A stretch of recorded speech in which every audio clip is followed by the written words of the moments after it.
It's your girl Bofina1 bringing you guys in another YouTube video. Today we're going to do a podcast and I have my co-host Levy20. His Twitch and Twitter and YouTube will be down below in the description box. So let's jump right into the first topic, which is why is Overwatch so addicting? So for those who don't know, Overwatch has kind of been this new sensation. Came out earlier for 2016 and it just kind of has just been blowing up ever since. So why do we think the game is so addicting? Because it's the best game in the world. Okay, a real reason. Okay. Well, the reason Overwatch is so addicting right now is because they're trying to incorporate competitive play into it, basically, and that does allow basically competitive people to play. That's why they're now making ranked more of a thing. They're trying to make it make it more like League of Legends and more like a competitive game, but it's majority I don't know, it's fun more. It's different. So I think that's why Overwatch, as of right now, is so addicting, because it's just, I don't know, it's just the way you do things and the way you try to just better your team in the game. It just allows you to just I don't know, it's something new. It feels different, basically. Basically you have a tank, and then if you want to go healer, you can do that, or you have the option where you don't want to go healer. Your whole team doesn't have to be healers. I don't know, it's not like that restriction of where you're playing a game and you're a set role and that's it. I don't know, it's more just different. That's why I think it's addicting, because it's just everything you do stuff different in the game basically every time. Just you always do something new. Even if you just want to goof off and just play Bastion and just sit in the corner and just shoot people with your turrets, but it's you do something different always every game. You never play the same. You never stay the same character. Unless you're just one of those people, who just play the same character, but then you just do dicky stuff just to piss other people off. It's oh, he's playing Bastion again. Then doesn't he play anything else? Any other game? Nah, Bastion main. I didn't really like Overwatch a whole lot. I played it a lot when it first came out.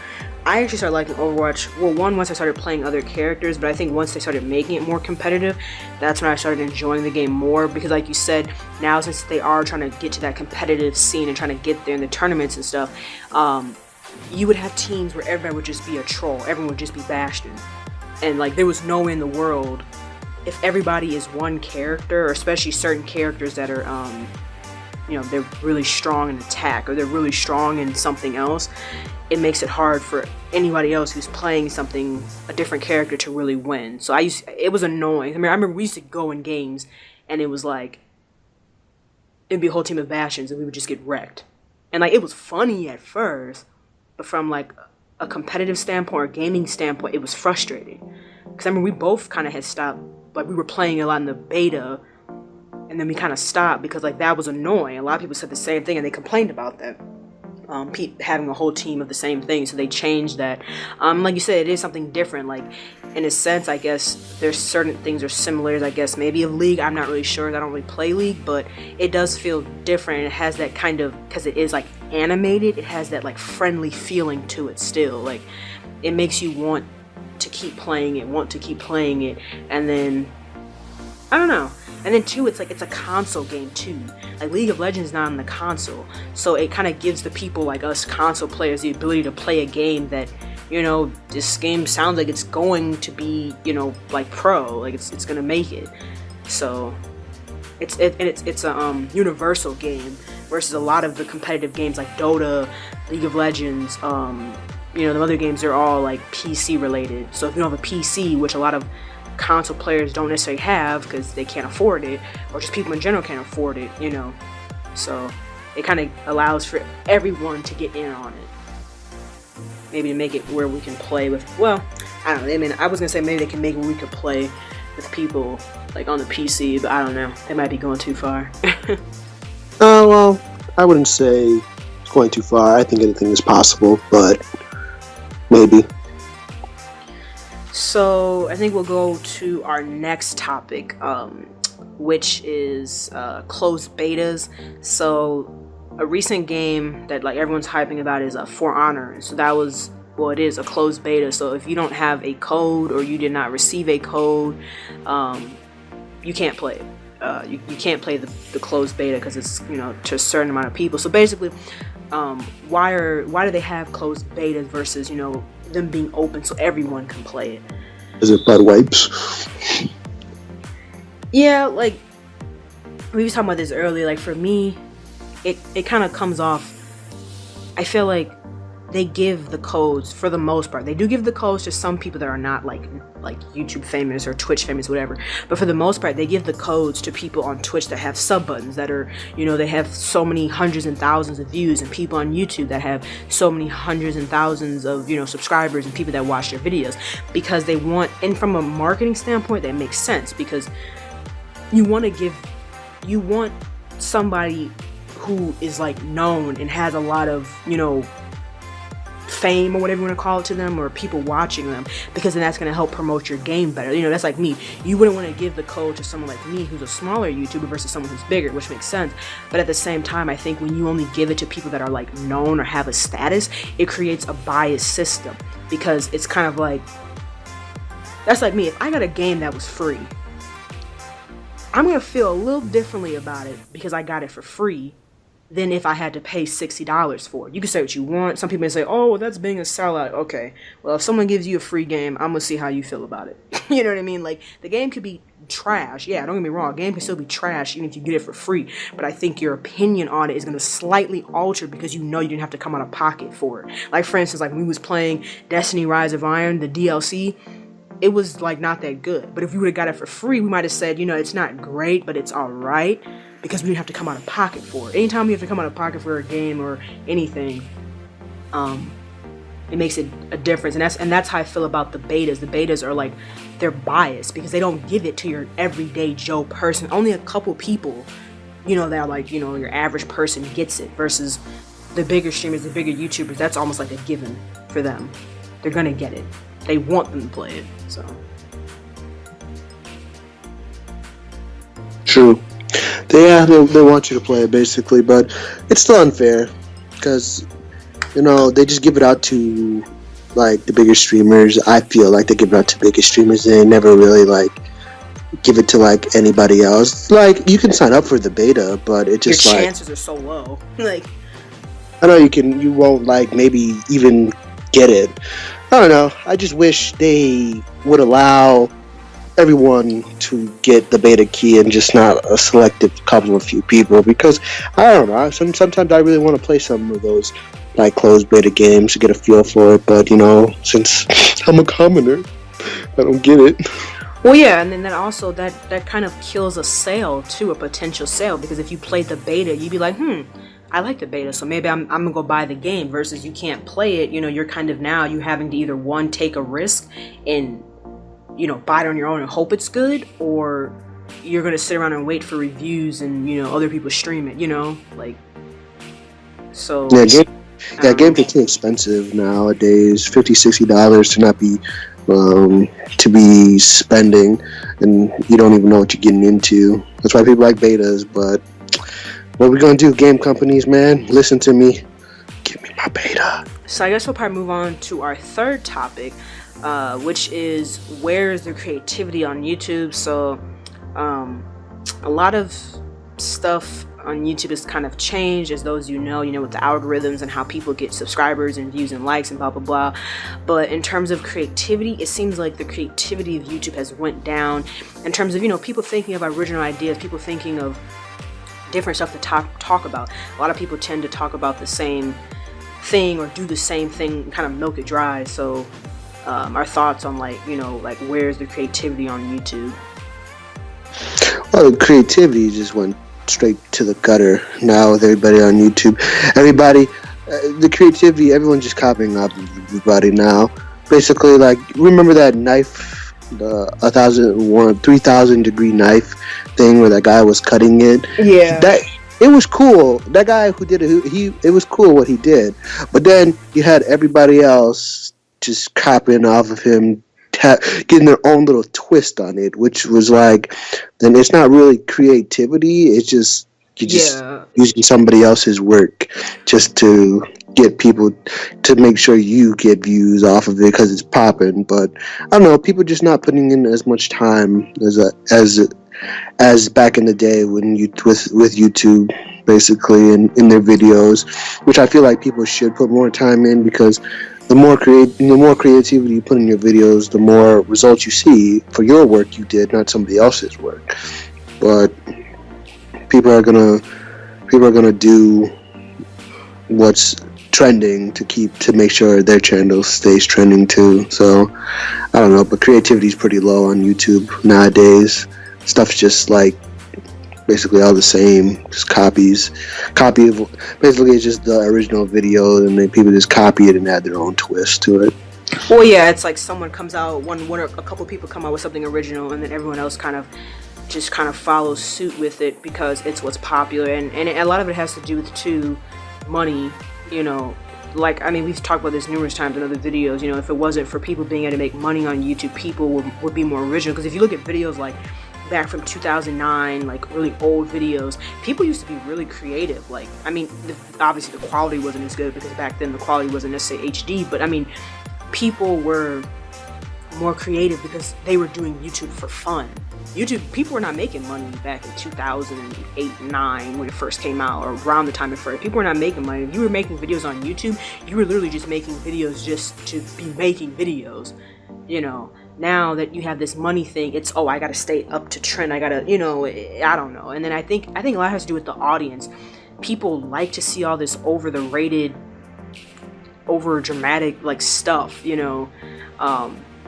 So the creativity of YouTube is gone, or if it's there, I mean, it's very little. And the people that try to be creative, like people that like to show, you know, how they draw something, how they maybe painted something, those videos don't do as good because they're looked at as boring. Like, there are people out there that actually are trying to be creative or trying to show their creativity, but they're never going to get the break because people don't appreciate that on YouTube. People appreciate stuff like people fighting, drama, fake pranks, like you said, that knife challenge, like, you know, I mean, that was actually pretty decent because that was like science, but I mean, most of the stuff is just like drama related. It's like stuff that doesn't really even have any meaning to it, and so it kills their creativity because these people are doing YouTube as their source of income. So, you know, you have to kind of blend in with the trend basically.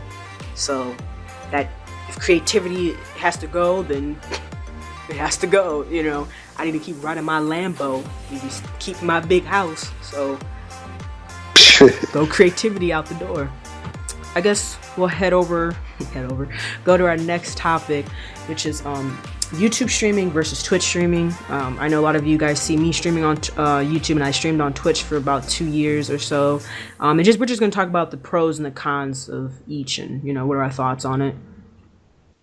Well, YouTube streaming right now I wish it could be better because right now it's in the beta and it's just crashing. It has problems, and really, you could really grow your channel off of streaming on YouTube, but it's just hard now. And it's just hard to stream off of YouTube because your stream dies, crashes way too much. But on the other hand, Twitch, it doesn't, but it's harder to get an audience on Twitch because Twitch is so overly saturated with people on it. And I don't know, both platforms are okay, but I prefer YouTube more than Twitch because you can actually, you know, get out videos, and it can actually, you know, potentially help you. Twitch is more like just a luck game of either you're gonna hit it or you just gonna be stuck for a while. But that's my thoughts on that. YouTube streaming versus Twitch. I think for someone like me and a lot of the people that are smaller, YouTube, smaller streamers, smaller whatever, YouTube is the way to go because if you are on YouTube and you have a following base, that's probably where you are going to get your support from. 9 times out of 10 is going to be off of YouTube, not Twitch. Twitch is like, this is how I look at it. YouTube streaming is where you start off at, and you get like a decent amount of people to follow you, and you know, yada yada yada, and then you go over to Twitch to get bigger, so people that don't follow you on YouTube can find you. You know what I mean? It's like you start from something that's smaller, maximize it till you can't maximize it anymore, and then go to Twitch where it's even bigger, and then you get even more known. Because like you said, like Twitch it's so overly saturated. You have so many people streaming the same game, so many people doing the same thing. It's almost impossible to really, I feel like, get known on on Twitch, because it's so many people doing the same thing, and it's kind of like a luck thing. I mean, everyone puts clickbait titles on Twitch to get people like, oh, click here, oh, amazing this, and they're not doing anything amazing. You know, people they're trying to get people to watch them. And especially certain games like League and Overwatch, you know, I mean, you might as well forget playing those games, because you're definitely all the way at the bottom. And YouTube streaming is good, but like you said, like, I mean, you've seen in my show, one thing that sucks with YouTube streaming is the servers, because it's in a beta. See, Twitch is you know, it's established, it's polished, it's cleaned, it's everything. With YouTube streaming is still in a beta, so you only can stream for about 3 to 4 hours, if that, before your stream crashes, because if you stream, you can look at your stream's health, so it's green, yellow, and red. Your stream never really stays green for that long. It's always usually at like yellow, like okay. And it crashes just because of the servers. The servers are not finalized, so yeah, it's not finalized yet. So I would say YouTube streaming over Twitch probably any day, especially for smaller YouTubers that like me, or streamers where you don't really have a following yet, you know, you're trying to get one. So our last topic that we have, and that is, do you need to follow the typical rules to be successful on YouTube? And I've looked at quite a few of these videos, and so basically what we're talking about is, you have a lot of these how-to videos, like how to be successful on YouTube, how to do this, and they always talk about, you know, you need to have a good logo, you need to have a creative name but catchy name, you need to have good equipment, you need to, you know, all these things you need. But is all those things necessary to actually really grow on YouTube? Opinion, yes, all that stuff is necessary. You need at least the decent equipment to even like try to do YouTube, because basically it's kind of hard doing videos with like not the best equipment. You can make it, but your quality is just gonna suck. It's just gonna be terrible. It's not gonna be entertaining, or it's not gonna be like watchable. And it would be kind of like your channel wouldn't like grow off of it. It'd just stay at a standstill. So I think equipment does matter, and following the rules of how to grow your channel on YouTube does matter, because it does help you, but at the same time it probably can't help you at the same time, because you could probably do something stupid and get big off of YouTube real quick. But you know, I feel that you need the equipment though. So for me, since like I've been making a lot of videos and been on for a little while, I think some of this stuff you need, some of it you don't. Like some of that stuff about people saying, oh, you need to have A+ thumbnails. A lot of the bigger YouTubers, they used to use thumbnails back in the day. A lot of them don't even use thumbnails because they're established. I feel like you have to use a thumbnail until you get established. And something like anything, like right now you're at the grind point, so you're trying to grind to get views, grind to get subscribers. So right now you have to do all the do's to get known. But stuff like, I feel like banners, you know, yeah, you need to have a decent banner, but there's a lot of bigger YouTubers that have like crap banners, barely anything on it except they're like, what you call it, social media. In terms of thumbnails, I don't really think that's a big deal. Titling, yeah, I think and tags and like that type of stuff, I think that stuff is important. Equipment, yeah, it depends on to a certain degree what type of equipment are you using. I always feel like you can use what you have if you know how to use it, if that makes sense. Like for instance, I don't have the top quality editing software. I don't have necessarily like certain things, everything top of the line, but I use it. I use other programs to enhance what I have to my liking, to, you know, the best possible thing I can. But in a sense, I do agree with you when you say that equipment is a must, because I would say probably maybe 5 or 6 years ago, having HD, like when HD kind of first came out and it started becoming big, it probably wasn't a big deal. But now people feel like if your stuff is not like at least 720p, they don't want to watch. And even then, some people's standards are 1080p. Some people don't even want to watch your stuff if it's not even in 1080p. So equipment is definitely a big thing in terms of, you know, if you have a gaming channel, you need to make sure that you have, you know, decent editing software. You need to make sure you have an Elgato so you can record your stuff in HD. You need to make sure you have a mic, you know, I mean, like just little things like that. Like, 'cause that's the biggest thing is like, I know like what people, they always say, I remember this one video I watched is like audio. Someone was like, you know, your video could not be that great, like in terms of the quality, but if your audio is like garbage, people can't hear you. Like friends like me, I make commentary videos. My, you know, gameplay stuff, it's okay. There's nothing always fantastic about it. But if you guys couldn't hear what I was saying, you wouldn't watch the video, because you'd be like, what is she saying? You know, I mean, there's just certain like levels or certain basic needs you have, and I'm glad that I figured those out before. Well, I started doing YouTube while I was figuring it out, but I'm glad I started figuring it out before I started getting more people coming to my channel. So yeah, guys, I think that will probably end this podcast. If you guys enjoyed it, be sure to leave a like. Comment down below what you think of some of the topics that we talked about. Be sure to subscribe to this YouTube channel, share this video, all that good stuff. And also don't forget to check out Levy20's Twitter, Twitch, and his YouTube channel. All that will be down below in the description box. Hope you guys have a good rest of your day, and I'll talk to you later. Peace, Fan Army. Like, subscribe, favorite, follow on everything. Yeah, all those. I